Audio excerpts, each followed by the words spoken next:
You think this is you being responsible because you think things through. You don't just react. You don't leave things to chance.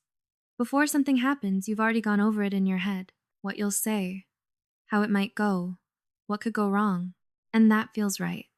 Like you're doing what you're supposed to do. Like you're being careful. Like you're doing it the right way. But look at what happens next. You don't stop. You run it again. And again. And again. Until it feels safe enough. Not clear. Not finished. Just safe enough. And even then, part of your mind keeps going. Like something is still open. Still unresolved. You try to move on. But a part of you doesn't. It lingers. Rechecking. Replaying. Refining. That's the part that doesn't match being responsible. Because this doesn't feel like something you choose. It feels like something that keeps running, even when you don't want it to. By the end of this video, you're gonna see this clearly. You think this is you being responsible, but look at how it actually works. It doesn't make you feel steady. It makes you feel like you have to keep going. And that's the difference. Being responsible is something you choose. This doesn't feel like a choice, so it looks like responsibility. But it doesn't function like it. It starts small. A message. You type it out. It makes sense. You read it once. You could send it. But your thumb pauses. Because something about sending it like that doesn't feel safe. Not wrong. Just not safe enough. So you change it. Not to make it clearer, but to make sure it lands right. You reread it. Then reread it again. Each time from a slightly different angle. What if it sounds too cold? What if it sounds too much? What if it comes off differently than you intended? So you adjust it. Shorter, softer, more neutral.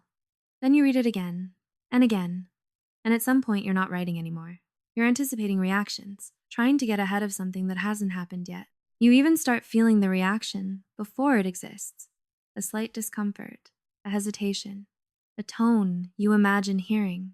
So you fix it before it can happen. And that's the shift. You're not preparing what to say. You're trying to control how the moment will unfold. But here's what breaks it. That moment isn't fully yours because it includes them. And no matter how much you prepare, you can't pre-live someone else's response. And that's why mentally preparing feels responsible, because you're being careful. But if you look closer, you're not responding to what's happening. You're trying to control something that hasn't happened yet. That's why this feels responsible, because you're being careful. But you're being careful about something you don't actually control. And that's the part that breaks it. At first, it feels like thinking, but thinking moves forward. This doesn't. You go over it once, then again, then one more time, just to be sure.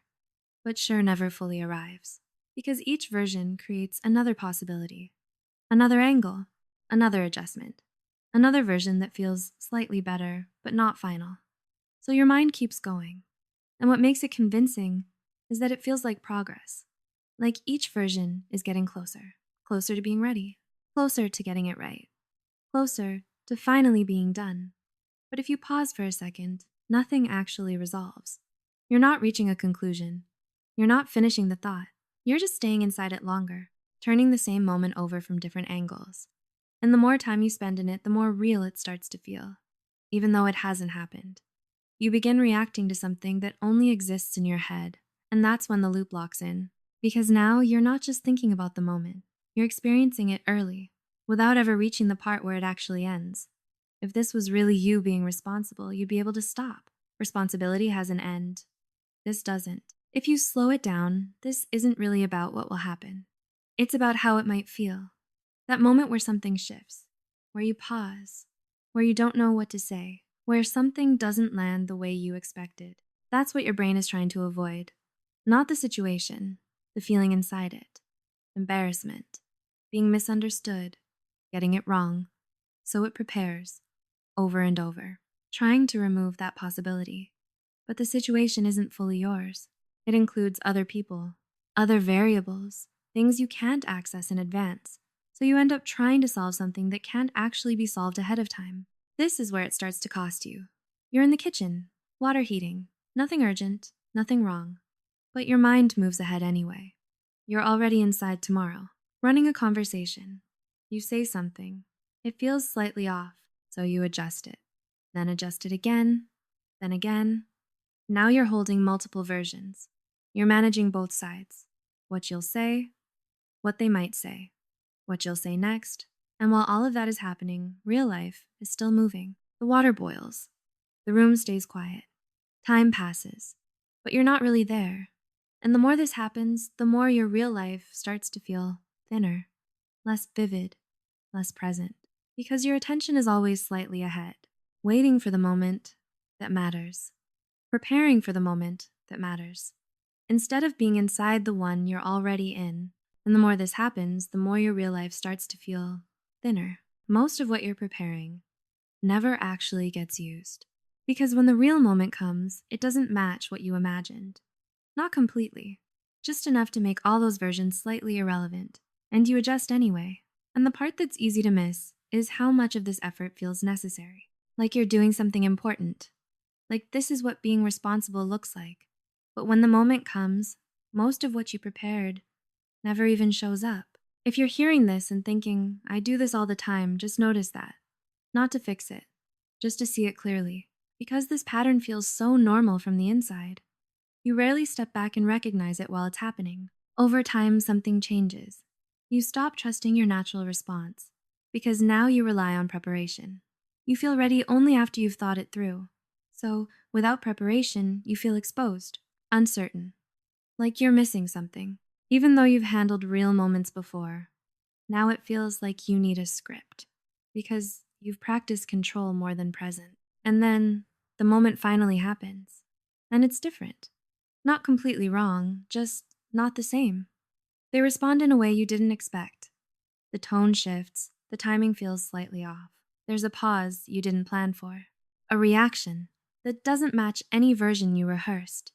And suddenly, you can feel it. All the preparation, and none of it fully fits. Because you were preparing for your version of the moment, not the real one. You try to find the closest version, the one that almost works. But it still doesn't land the same. So you stop searching, and you respond. In real time. You pause, you adjust, you figure it out as it unfolds. And that part feels familiar, because you've always been able to do it, even without the preparation. And that's when it becomes obvious. You spent all that time preparing for something that couldn't follow your plan, because it depended on things you never had access to. Other people, their reactions, the moment itself.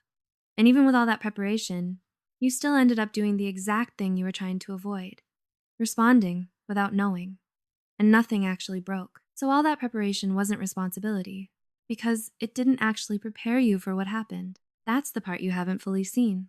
You don't need to prepare for everything, because you were never actually unprepared. You've been handling moments in real time this whole time. Not perfectly, but effectively, even when nothing went the way you imagined. Which means what you've been calling responsibility was never what made you capable. You were already capable before you prepared. Preparation didn't make you better. It just made you feel safer. And if this made something click, something you've been doing without realizing it, subscribe. Not for more advice, but for more moments where you finally see what's actually going on underneath.